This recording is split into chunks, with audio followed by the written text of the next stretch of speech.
और अब खबरें जानेंगे विस्तार से। लखनऊ से पहली बड़ी खबर, राजधानी का पारा थाना पुलिस का एक और कारनामा। जालसाजी और धोखाधड़ी करने वालों को बचाने में जुटी हुई है पुलिस। एफआईआर दर्ज होने के बाद भी जालसाजों की गिरफ्तारी नहीं हो रही है। गंभीर धाराओं में मुकदमा दर्ज होने के बावजूद खुले घूम रहे हैं जालसाज और पुलिस चौकी इंचार्ज मोहान रोड के साथ घूम रहे जालसाज ने फर्जीवाड़ा और धोखाधड़ी कर करोड़ों का गबन भी किया है। जालसाजी और धोखाधड़ी के सबसे ज्यादा मामले पारा थाना क्षेत्र से हैं और मोहान रोड चौकी इंचार्ज जालसाजों को कोर्ट से अरेस्ट स्टे लेने की सलाह ले रहे हैं। देखिए 419, 420 और 467 और 468, 471 जैसी धाराओं में मुकदमे के बाद भी गिरफ्तारी नहीं हो रही। क्यों नहीं हो रही, ये बड़ी वजह है। मोहान रोड चौकी इंचार्ज का जालसाजों को पूरा संरक्षण मिला हुआ है। एफआईआर दर्ज कर मामले को दबाए बैठी पारा थाना पुलिस। पारा थाना क्षेत्र की कई जमीनों की फर्जी रजिस्ट्री करा चुकी है जालसाज।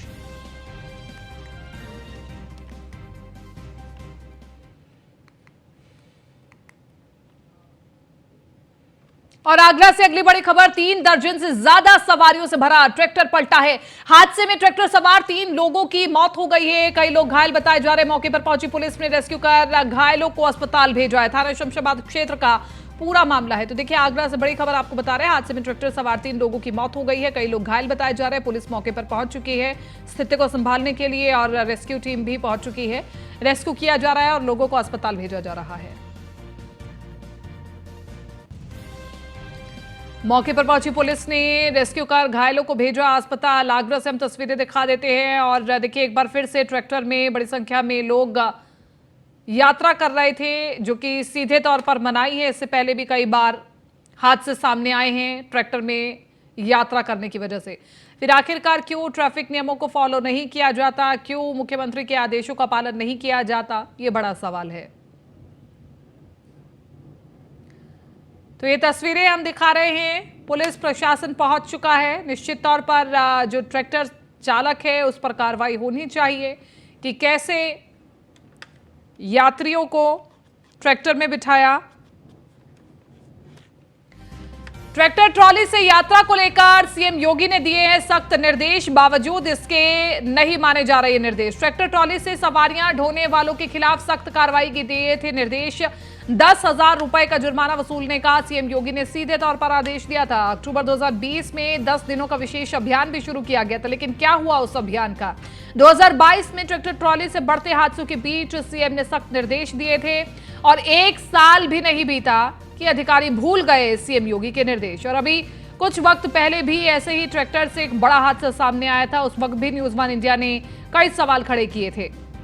ट्रैक्टर ट्रॉली से सवारियां ढोने वाले के खिलाफ सख्त एक्शन के दिए थे निर्देश।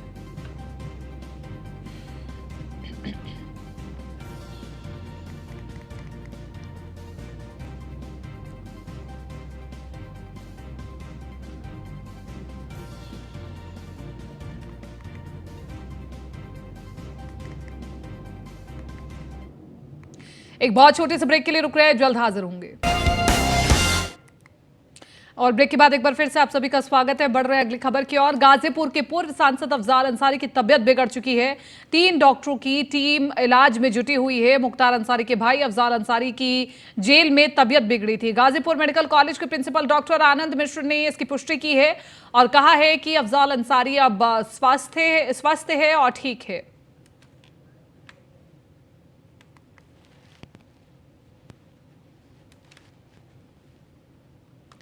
तो देखिए पूर्व सांसद अफजाल अंसारी की तबियत बिगड़ी है और इसकी पुष्टि खुद 3 डॉक्टरों की टीम ने की है।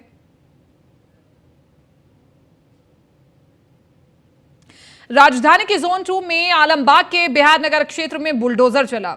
अवैध निर्माण पर नगर निगम की कार्रवाई हुई। ब्राइट्स पब्लिक स्कूल की बाउंड्री अवैध कब्जा करके निर्माण कार्य करवाया गया था। अतिक्रमण के खिलाफ कार्रवाई में आलमबाग पुलिस बल भी मौजूद रहा। हम तस्वीरें आपको दिखा देते हैं।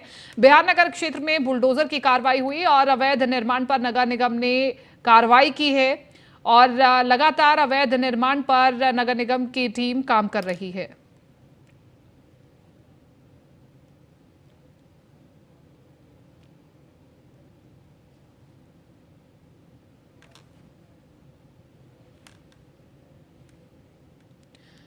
तो देखिए, लखनऊ से पूरी खबर बता रहे हैं। कार्रवाई में आलमबाग पुलिस बल भी मौजूद रहा।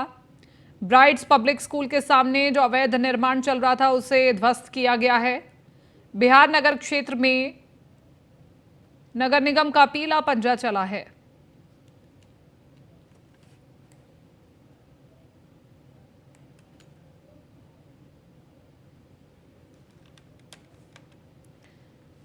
तो लगातार चिन्हित करके अवैध निर्माण को गिराया जा रहा है और अब लखनऊ से तस्वीरें हम आपको दिखा रहे हैं जहां पर नगर निगम ने पीला पंजा चलाया और अवैध निर्माण को गिराया है।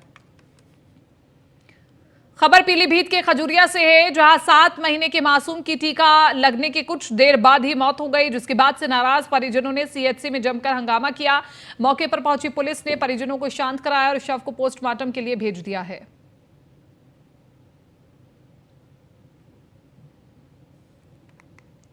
देखिए, पीलीभीत से पूरी खबर है। नाराज परिजनों ने सीएचसी में किया हंगामा।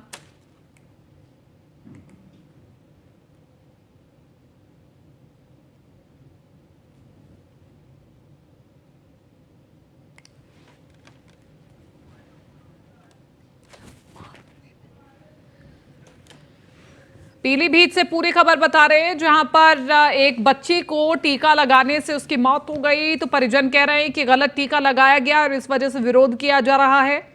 पुलिस ने शव को भी पोस्टमार्टम के लिए भेज दिया है। टीकाकरण के बाद 7 महीने के मासूम की मौत, और जब टीकाकरण के बाद 7 महीने के बच्चे की मौत हुई है तो सवाल उठता है कि आखिरकार कैसे बच्चे की मौत हुई, क्या टीके की वजह से मौत हुई है या नहीं। बहरहाल पुलिस इस पूरे मामले में जांच कर रही है। नाराज परिजनों ने सीएचसी में हंगामा किया।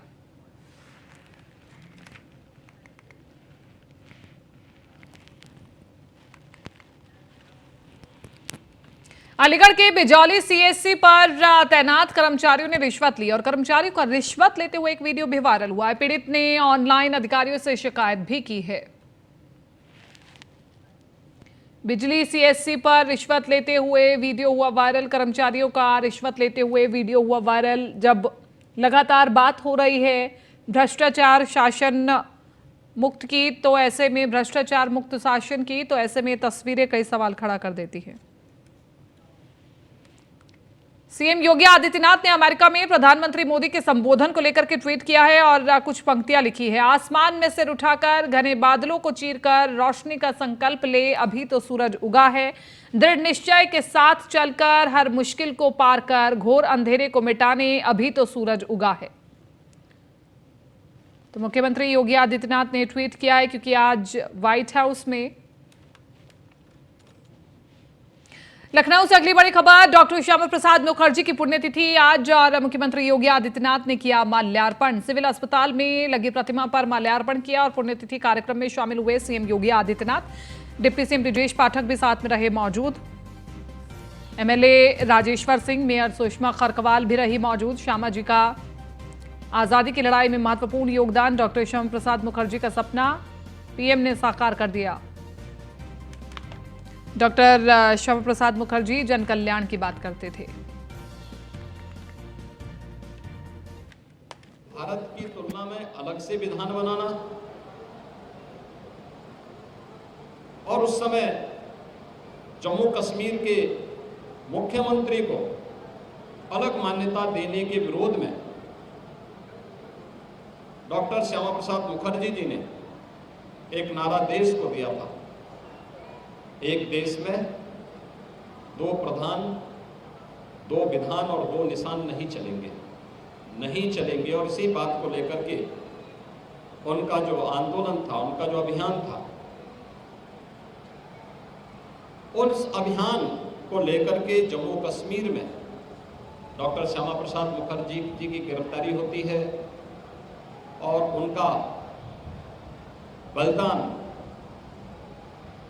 23 जून 1953 को कश्मीर को बचाने के लिए, भारत की अखंडता के लिए आज भी जानी जाती है।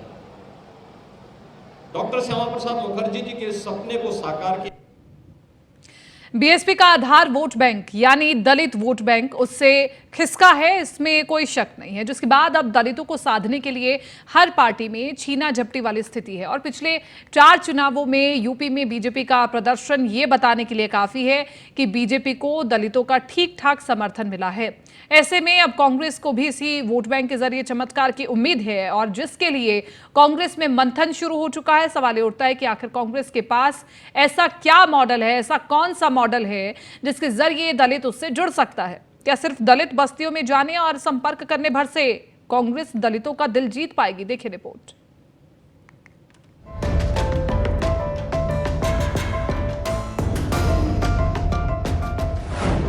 चुनाव आया तो याद आए दलित। बीजेपी के बाद कांग्रेस का भी दांव। बीएसपी के आधार वोट बैंक में सेंध मारी। चुनाव दर चुनाव बीएसपी का वोट बैंक जैसे जैसे दरक रहा है, वैसे वैसे दूसरे सियासी दलों में दलित वोटों की छीना झपटी तेज हो गई है। बीते कुछ चुनाव में कम होता बीएसपी का जनाधार इसकी बड़ी वजह है। ये और बात है कि मायावती अभी तक अपने मूल वोटर यानी जाटव दलितों को सहेजने में कामयाब रही हैं। लेकिन सियासी लिहाज में इतना काफी नहीं है। बात बीजेपी की करें तो चुनाव नतीजे ये बताते हैं कि बीजेपी को दलितों का ठीक ठाक समर्थन मिल रहा है। 2014 के लोकसभा चुनाव में बीजेपी ने यूपी की सभी सुरक्षित सीटें जीत ली थी। 2017 के विधानसभा चुनाव में भी सुरक्षित सीटों पर बीजेपी ने बड़ी जीत दर्ज की थी। 2019 के लोकसभा चुनाव में भी यही ट्रेंड रहा। बीजेपी ने कई सुरक्षित सीटों पर जीत दर्ज की। यही हाल 2022 के विधानसभा चुनाव में भी रहा, जिसमें बीजेपी के कई दलित प्रत्याशियों को बड़ी जीत मिली। साफ है कि दलितों को लेकर बीजेपी की रणनीति अब तक कारगर रही है और बीजेपी ने अपने दलितों को लेकर रणनीति में जरा भी ढील नहीं दी है, उल्टा इसे और ज्यादा बढ़ाने में जुटी हुई है। इसके तहत बीजेपी के विभिन्न अभियानों में दलितों पर खास फोकस रखा जा रहा है। बीजेपी की टिफिन बैठकों में कई बैठकें दलित नेताओं के साथ हुई हैं। बीजेपी के कार्यकर्ताओं को टारगेट दिया गया है कि दलित बस्तियों में सरकार की योजनाओं का प्रचार करें। सरकार की मुफ्त खाद्यान्न योजना के सबसे बड़े लाभार्थी दलित ही हैं। लाभार्थी सम्मेलनों में बड़ी संख्या में दलित समुदाय के लोगों को बुलाया जा रहा है और उन्हें सम्मानित किया जा रहा है। यानी बीजेपी की रणनीति स्पष्ट है कि किसी भी सूरत में वो दलित को अपने साथ जोड़े रखना चाहती है और नया वोट बैंक तैयार करने की कोशिश में है। यही वजह है कि बाकी पार्टियां भी दलित पॉलिटिक्स के सहारे अपना हिसाब किताब दुरुस्त करने की तैयारी में है। इस कड़ी में 2022 विधानसभा चुनाव के ठीक बाद कांग्रेस ने एक बड़ा प्रयोग किया था। इसके तहत कांग्रेस ने बुंदेलखंड से आने वाले नेता बृजलाल खाबरी को अपना प्रदेश अध्यक्ष बनाया। बृजलाल खाबरी की गिनती किसी जमाने में बुंदेलखंड के कद्दावर बीएसपी नेताओं में होती थी। 1999 में खाबरी जालौन गरौठा सीट से बीएसपी के सांसद चुने गए थे। 2008 में बीएसपी ने उन्हें राज्यसभा भी भेजा था।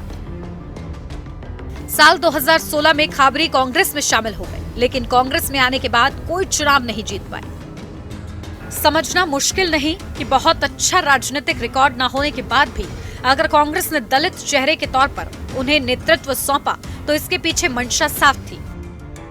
ये अलग बात है कि खाबरी अध्यक्ष बनने के बाद ना तो उपचुनाव और ना ही निकाय चुनाव में कोई खास प्रदर्शन कर पाए। इसके बावजूद उनकी कोशिश जारी है। कांग्रेस की ओर से दलित बस्तियों में नियमित अभियान चलाया जा रहा है। कांग्रेस कार्यकर्ताओं को दलित बस्तियों में चाय पर चर्चा करने के लिए भी कहा गया है। नुक्कड़ चर्चा के जरिए दलितों को अपनी ओर जोड़ने की कोशिश में कांग्रेस है।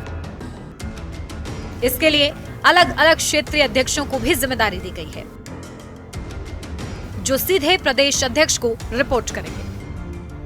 दरअसल सभी दलों के कसरत की सबसे बड़ी वजह है दलितों का वोट प्रतिशत, जो अगर किसी के साथ भी प्लस हो गया तो कई सीटों पर बड़ा खेला हो सकता है। उत्तर प्रदेश में दलित वोटरों की संख्या 21 से 22% तक मानी जाती है। इनमें 10 से 11% जाटव वोटर हैं, जिस समाज में बीएसपी प्रमुख मायावती आती है। ये वोट बैंक अभी भी बीएसपी के साथ है।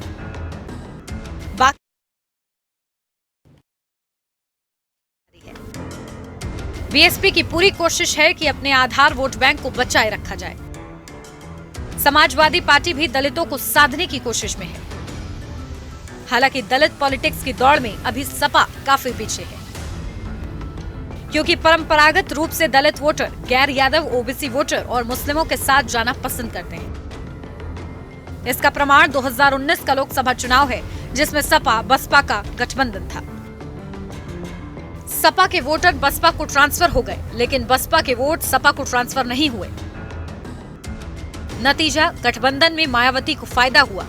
उन्हें 10 लोकसभा सीटों पर जीत मिली, जबकि सपा सिर्फ 5 सीटों पर सिमट गई। यानी साफ है कि दलित वोट बैंक को साधने के लिए सपा की कोशिश ज्यादा रंग नहीं लाने वाली। ऐसे में कांग्रेस और बीजेपी दोनों पार्टियों को मैदान साफ नजर आ रहा है।